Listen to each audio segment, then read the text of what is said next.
And he was actually a customer, still is a customer, since day one when I started. And I built a very strong relationship, and he became my business mentor.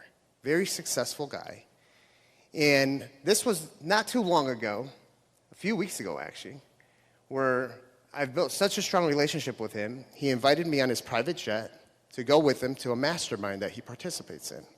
So that just shows you how one relationship as a customer converted into becoming my business mentor, where now I'm flying with him on his private jet.